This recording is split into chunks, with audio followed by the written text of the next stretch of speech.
Hi everyone. Anna University Non-Autonomous Affiliated Colleges November December 2023 semester examination result students எல்லாம் பாத்தீங்கன்னா ரொம்ப ஒரு எக்ஸ்பெக்டேஷனோட ரொம்ப எதிர்பார்ப்போட ரொம்ப காத்துட்டு இருப்பீங்க. கொஞ்சம் எதிர்பார்ப்பு அப்படின்றத ரொம்ப கம்மி பண்ணிக்கோங்க. ரிசல்ட் எப்ப வந்தாலுமே சரி நம்ம எக்ஸாம் ரைட் பண்ணதுக்கான அந்த ரிசல்ட் நமக்கே தெரியும். சோ அதுதான் வரப்போகுது. பாசிட்டிவா கண்டிப்பா நீங்க எழுதிருப்பீங்க நம்புறேன். சோ பாசிட்டிவான ரிசல்ட் அப்படின்றத கிடைக்க போகுது. சோ இதுல எதுக்காக ரிசல்ட் டிலே வந்தா ஏன் நீங்க படம் கொஞ்சம் கூலா இருங்க. சரி ஓகே, எக்ஸாம் ரிசல்ட் வந்து டிலே ஆகுது. கண்டிப்பா இந்த ஆஃப்டர் எலெக்ஷன் அப்படின்ற விஷயம்லாம் ப்ரீவியஸ் நம்ம பேசியிருந்தோம் உங்கள்கிட்டயுமே. ஆஃப்டர் எலெக்ஷன் சொல்லும்போது ஏப்ரல் 19 அன்னைக்கு பாத்தீங்கன்னா எலெக்ஷன் வருது. சோ அதுக்கு அப்புறம் இது என்ன ரீசன் அப்படின்றத ஃபர்ஸ்ட் பாத்துடலாம். ஆக்சுவலி வந்து உங்களுக்கு எலெக்ஷன் வந்து ஏப்ரல் 19 அந்த ஏப்ரல் மந்த்ல இல்லாட்டி மார்ச் மந்த் எண்ட்ல கூட பாத்தீங்கன்னா நம்முடைய யூனிவர்சிட்டி ரிசல்ட் பப்ளிஷ் பண்றாங்க அப்படின்னா நம்ம அண்ணா யூனிவர்சிட்டியில பாத்தீங்கன்னா கிட்டத்தட்ட லட்சக்கணக்கான மாணவர்கள் ரொம்ப ஸ்டூடெண்ட்ஸ் எல்லாம் படிக்கக்கூடிய யூனிவர்சிட்டி தான் பாத்தீங்கன்னா ஒரு பெரிய யூனிவர்சிட்டி அண்ணா யூனிவர்சிட்டி.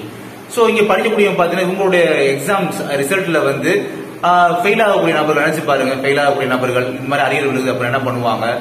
சோ அது மனசுல வச்சிருந்து கூட என்ன பண்ணலாம்? சோ ஓட்டு போடுற அன்னைக்கு கூட பாத்தீங்கன்னா நமக்கு வந்து இப்படி ரிசல்ட் தப்பு, நம்ம நல்லா எழுதி ஃபெயில் போட்டாங்க அந்த மாதிரிலாம் ஒரு மைண்ட்ல தோணும் இல்லைங்களா?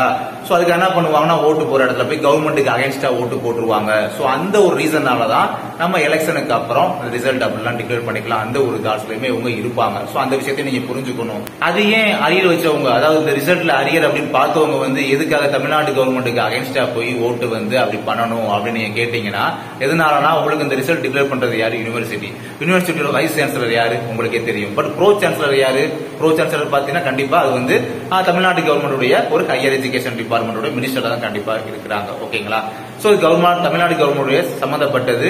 அது முக்கியமா பாத்தீங்கன்னா தமிழ்நாடுடைய ஒரு அவங்களுடைய அங்க வைக்கக்கூடிய ஒரு பல்கலைக்கழகம் தான். அதனால பாத்தீங்கன்னா ஸ்டூடெண்ட் மனப்பாடம் பாத்தீங்கன்னா நமக்கு வந்து கவர்மெண்ட் ஃபெயில் போட்டாங்க, ரிவல்யூஷன் அப்ளை பண்ணுவாங்க, நல்லா எழுதிருக்கேன்னு சொல்லி ரிவல்யூஷன் அப்ளை பண்ணுவாங்க. இருந்தாலும் அந்த மனப்பான்மை அப்படின்றது இருக்கும் பாத்தீங்களா?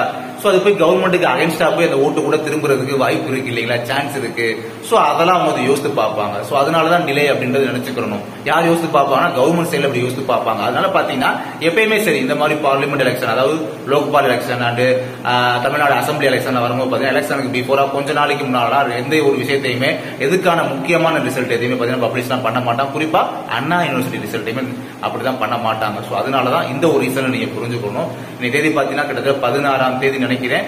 இன்னும் ஒரு 3 நாள் 2 நாள் பாத்தீங்கன்னா எலெக்ஷன் அப்படின்றது வரப்போகுது. சோ எலெக்ஷனுக்கு அப்புறமா உங்களுடைய ரிசல்ட் அப்படின்றத எதிர்பார்க்கலாம். அதுவரை உங்களுடைய எதிர்பார்ப்பை வந்து கொஞ்சம் குறைத்துக் கொள்ளுங்கள் அப்படிதான் சொல்லணுமே. எதனால அப்படின்னா நம்ம வந்து அண்ணா யூனிவர்சிட்டி ரிலேட்டடாவோ இல்ல மத்த யூனிவர்சிட்டி ரிலேட்டடாவோ வீடியோஸ் எல்லாம் போஸ்ட் பண்ணும்போது கண்டிப்பா இந்த அண்ணா யூனிவர்சிட்டி ரிசல்ட் எப்ப வரும், டுடேவா டுமாரோவா அப்படின்னா அதிக பேர் கமெண்ட் கேட்கறீங்க. வீடியோ எல்லாம் உள்ள பாக்குற கூட கிடையாது, கமெண்ட் மட்டும் போட்டு போயிருங்க. சோ அதனால ரொம்ப இதை பத்தி பேனிக் ஆகிட்டு கன்ஃபியூஷன் ஆகிட்டு எப்ப வரும் சொல்லிட்டு ஒரு எக்ஸைட்மெண்டா ரொம்ப அப்படிலாம் இருக்க வேண்டாம்.